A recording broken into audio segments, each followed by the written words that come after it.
Assalamualaikum warahmatullahi wabarakatuh. Hai rekan semua, kali ini kami kelompok 2 pendidikan karya tulis ilmiah dari kelas 3C dan 3D akan membahas tentang jenis-jenis karya tulis ilmiah. Apa aja sih jenis-jenis karya tulis ilmiah itu? Mau tahu jawabannya? Mari kita simak penjelasan berikut ini. Jenis-jenis karya tulis ilmiah. Jenis-jenis karya tulis ilmiah diantaranya yang pertama, artikel, 2, makalah, 3, paper, 4, skripsi, 5, tesis, 6, disertasi, 7, artikel ilmiah populer, 8, kertas kerja atau work paper.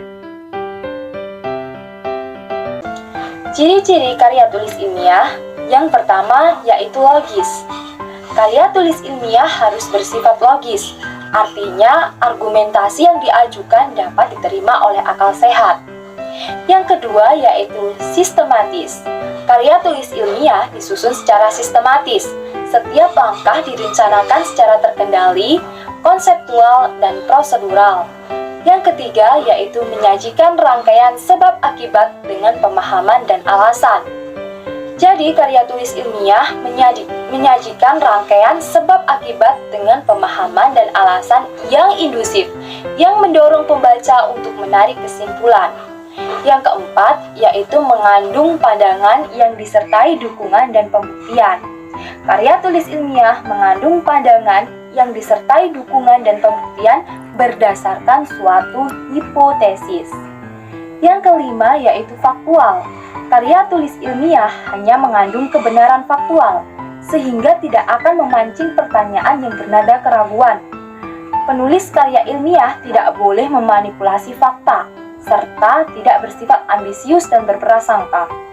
Penyajian tidak boleh bersifat emotif. Yang keenam yaitu ada objektif. Yang dimaksud objektif yaitu apa adanya tanpa menambah ataupun mengurangi data dari fakta yang ada. Jadi, apa adanya sesuai dengan yang ada di lapangan. Yang ketujuh yaitu tuntas dan menyeluruh. Masalah yang dibahas lengkap dan menyeluruh, sehingga pembaca dapat memahami inti dari tulisan. Lalu yang kedelapan yaitu kebenarannya dapat diuji. Masalah dan pemecahannya harus melalui serangkaian percobaan sehingga kebenarannya dapat diuji. Lalu yang terakhir yaitu penyajiannya memperhatikan bahasa yang santun dan tata tulis yang ditentukan atau berlaku. Yang pertama yaitu ada artikel. Apa artikel itu? Ya, artikel adalah tulisan berisi pendapat subjektif penulisnya tentang suatu masalah atau peristiwa. Artikel ilmiah didapat dari suatu pemikiran serta kajian pustaka atau hasil pengembangan proyek. Sistematika artikel. Bagaimana sistematika artikel? 1. Judul. 2. Nama penulis. Nama penulis ditulis tanpa gelar akademik. 3. Abstrak. Abstrak ini berisi ringkasan tulisan atau gambaran umum isi artikel. 4. Kata kunci. Kata kunci biasanya terdiri dari 3-5 kata kunci. 5. Pendahuluan. Pendahuluan berisi latar belakang masalah dan rumusan masalah singkat. Biasanya terdiri 1-2 kalimat, pokok bahasan, dan tujuannya. 6. Kerangka teori atau kajian teori. Ini merupakan dasar teori yang menjadi acuan. 7. Pembahasan. Pada pembahasan, penulis mengupas suatu masalah dengan pendirian yang kuat dan dianalisis secara mendalam. Juga memuat argumen, komparasi, sikap, dan keputusan-keputusan penulis. 8. Penutup. Berisi kesimpulan dan saran. Dan yang terakhir, yang ke-9, yaitu daftar pustaka. Fungsi dari jenis karya tulis ilmiah ini ialah untuk mempublikasikan karya atau laporan penulis. Struktur artikel: 1. Tesis. 2. Argumentasi. 3. Penegasan ulang. Nah, berikut ini merupakan contoh dari artikel ilmiah. Artikel ilmiah ini sudah terakreditasi karena sudah memiliki nomor ISBN. Dan ini dikeluarkan oleh Jurnal Pendidikan Dasar dan Pembelajaran. Artikel ini memiliki judul pengaruh model pembelajaran, Student Team Achievement Division atau STAD, dan Mind Mapping terhadap hasil belajar siswa kelas 4 sekolah dasar. Setelah judul lalu ditulis nama penulis. Nah, di sini nama penulis ditulis tanpa ada gelar akademiknya. Setelah nama penulis kemudian ada abstrak. Setelah abstrak ada keywords atau kata kunci. Di sini terdiri dari 4 kata kunci. Setelah itu baru masuk kepada pendahuluan. Setelah pendahuluan ada metode penelitian, lalu ada hasil dan pembahasan. Setelah itu ada simpulan, dan yang terakhir yaitu ada daftar rujukan atau daftar pustaka. Selanjutnya yaitu ada makalah. Makalah adalah karya tulis ilmiah yang menyajikan suatu masalah yang pembahasannya berdasarkan data di lapangan yang bersifat empiris objektif.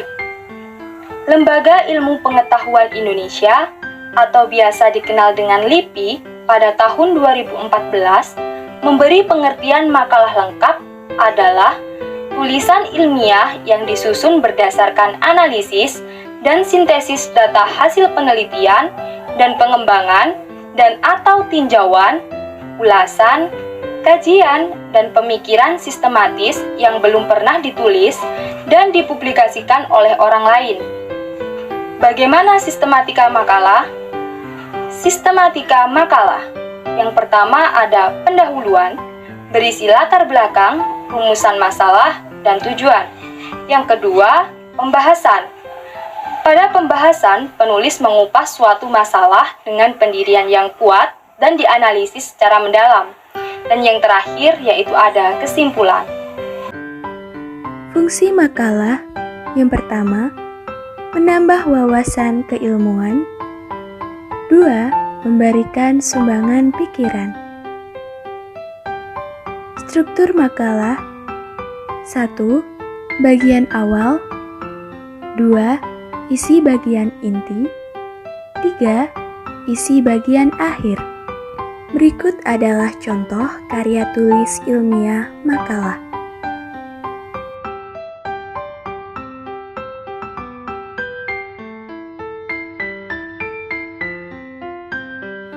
Yang ketiga, ada kertas kerja atau work paper. Kertas kerja ini pada dasarnya mirip dengan makalah, namun disusun dengan analisa yang lebih mendalam serta tajam. Kertas kerja itu menjadi acuan untuk tujuan tertentu dan bisa diterima atau dimentahkan oleh forum ilmiah. Kertas kerja disebut juga dengan makalah menurut Komarudin dan Yuke T.S. Komarudin pada tahun 2007. Fungsi dari kertas kerja adalah sebagai alat atau sarana untuk memudahkan bagi suatu perusahaan atau instansi dalam membuat laporan. Misalnya, laporan keuangan. Struktur kertas kerja: 1. Laporan draft audit. 2. Laporan keuangan auditan. 3.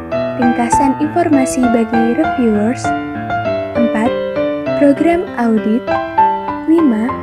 Laporan keuangan atau lembar kerja yang dibuat klien. 6. Ringkasan jurnal adjustment. 7. Working trial balance. 8. Skedul utama. 9. Skedul pendukung. Berikut adalah contoh karya tulis ilmiah kertas kerja.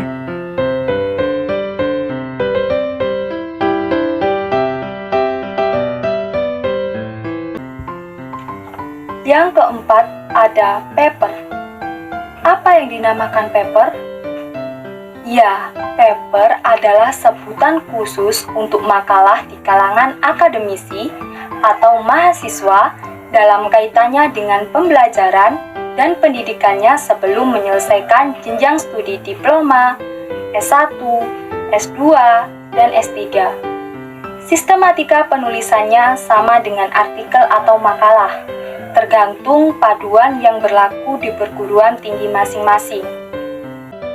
Fungsi paper ialah sebagai tempat untuk melatih serta mengungkapkan pemikiran atau hasil penelitian penulis dalam bentuk tulisan ilmiah yang sistematis dan metodologis.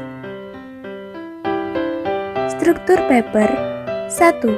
Judul, 2. Abstrak, 3. Pendahuluan, 4. Isi dan pembahasan, 5. Penutup dan kesimpulan, 6. Daftar pustaka. Berikut adalah contoh karya tulis ilmiah paper.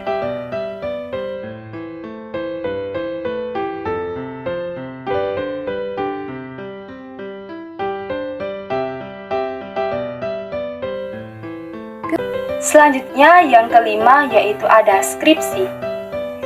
Skripsi adalah karya tulis ilmiah mahasiswa untuk menyelesaikan jenjang studi S1 atau sarjana.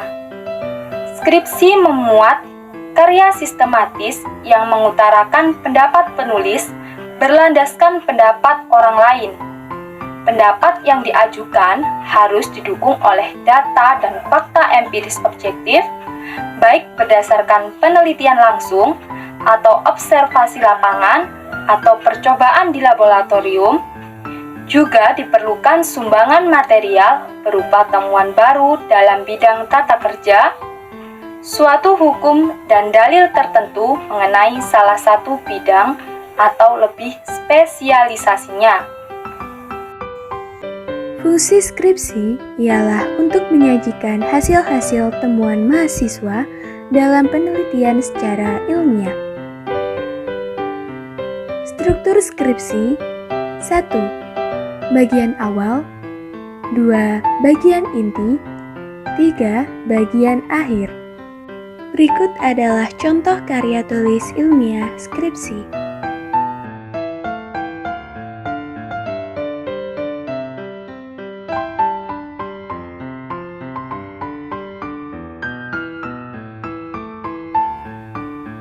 Kemudian yang keenam ada tesis. Tesis adalah karya tulis ilmiah mahasiswa untuk menyelesaikan jenjang studi S2 atau pasca sarjana yang sifatnya lebih mendalam dibandingkan dengan skripsi.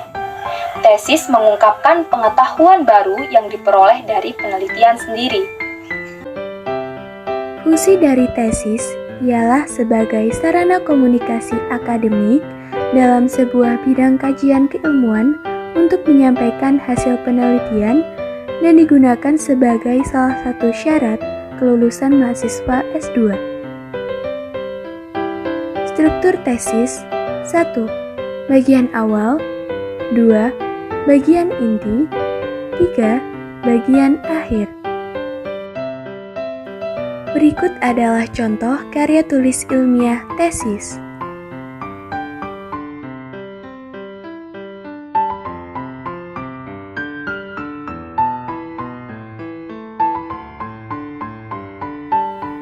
Kemudian yang ketujuh ada disertasi.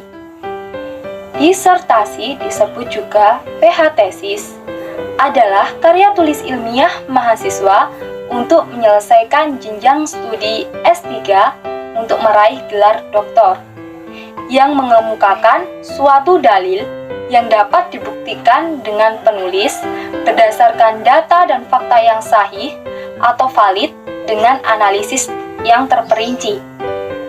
Disertasi ini berisi suatu temuan penulis sendiri yang berupa temuan orisinal. fungsi dari disertasi yaitu sebagai sarana komunikasi akademik dalam sebuah kajian keilmuan untuk menyampaikan hasil penelitian. Struktur disertasi 1. Bagian awal 2. Bagian inti 3. Bagian akhir. Berikut adalah contoh karya tulis ilmiah disertasi.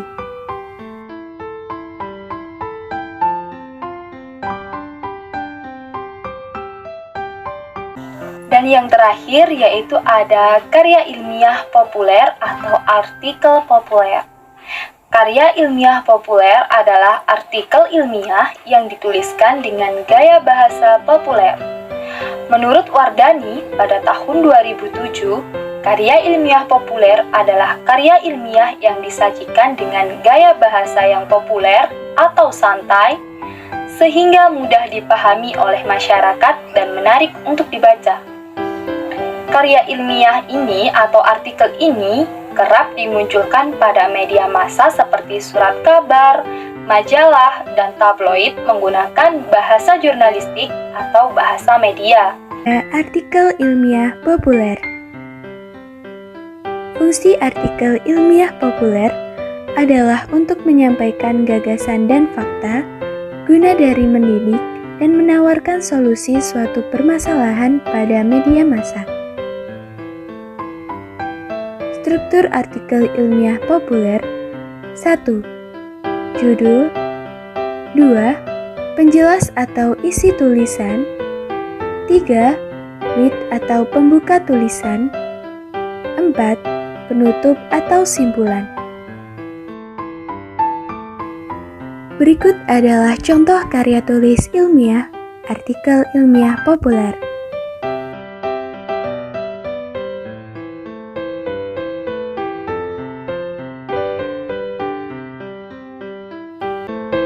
Baik, selanjutnya kami akan membahas tentang perbedaan artikel ilmiah dengan artikel populer.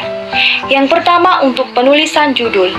Pada artikel ilmiah cenderung formal dan harus menggunakan kalimat baku sesuai dengan PUEBI dan KBBI. Sedangkan untuk artikel populer boleh menggunakan kalimat populer, tidak ada ketentuan atau standar tertentu. Judul dibuat semenarik mungkin agar membuat penasaran para pembaca. Yang kedua yaitu sistematika penulisan. Penulisan artikel ilmiah memiliki aturan atau standar baku dan harus sesuai dengan kaidah kebahasaan PUEBI. Tidak boleh menggunakan sistematika yang berbeda dengan ketentuan baku. Sedangkan pada artikel populer, sistematika penulisan tidak ada ketentuan baku. Yang penting logis, sistematis, dan mudah dipahami. Yang ketiga yaitu bahasa penulisan. Pada artikel ilmiah harus menggunakan bahasa baku yang sesuai dengan kaidah PUEBI dan KBBI. Pemilihan kata, pembentukan kalimat, penyusunan paragraf, semua harus sesuai dengan kaidah kebahasaan baku. Jadi tidak boleh menggunakan bahasa yang tidak baku. Sedangkan pada artikel populer cenderung menggunakan bahasa populer yang umum ada di tengah masyarakat sesuai dengan segmen pembaca. Jadi penulis bebas menggunakan bahasa sesuai keinginannya dan tidak terikat dengan kaidah penulisan baku. Ini memudahkan penulis untuk mengekspresikan ide dan pemikirannya. Lalu yang keempat yaitu ada pembahasan dan analisis. Artikel ilmiah dibahas dan dianalisa dengan metodologi ilmiah tertentu yang baku. Cara pembahasan, cara menganalisa, cara mengambil kesimpulan, hingga cara penyajian dalam tulisan, semua ada aturan baku yang harus diikuti. Sedangkan pada artikel populer, pembahasan dan analisis dilakukan secara populer, bisa merujuk kepada kepustakaan dan cara analisa tertentu, namun disampaikan dengan gaya populer yang lebih mudah dipahami masyarakat luas. Yang kelima adalah isi tulisan. Pada artikel ilmiah berisi hasil penelitian yang dibahas, dianalisa dengan metodologi yang jelas, dan disimpulkan. Dengan demikian, artikel ini berisi informasi ilmiah yang akurat. Sedangkan pada artikel populer, isi tulisan bisa berupa apa saja. bisa pemikiran atau pendapat pribadi, analisa pribadi, pengalaman, perasaan, refleksi, atau berbagai hal yang diangkat dari kehidupan sehari-hari. Tidak harus berbasis penelitian. Dan yang terakhir yaitu tujuan penulisan.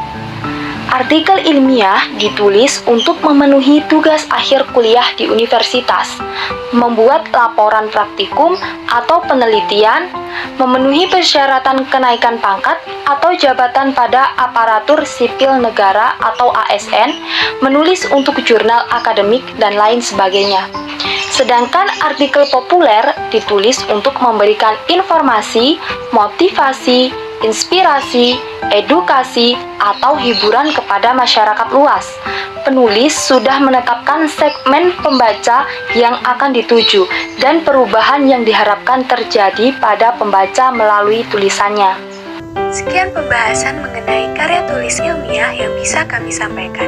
Semoga dapat bermanfaat. Terima kasih. Wassalamualaikum warahmatullahi wabarakatuh.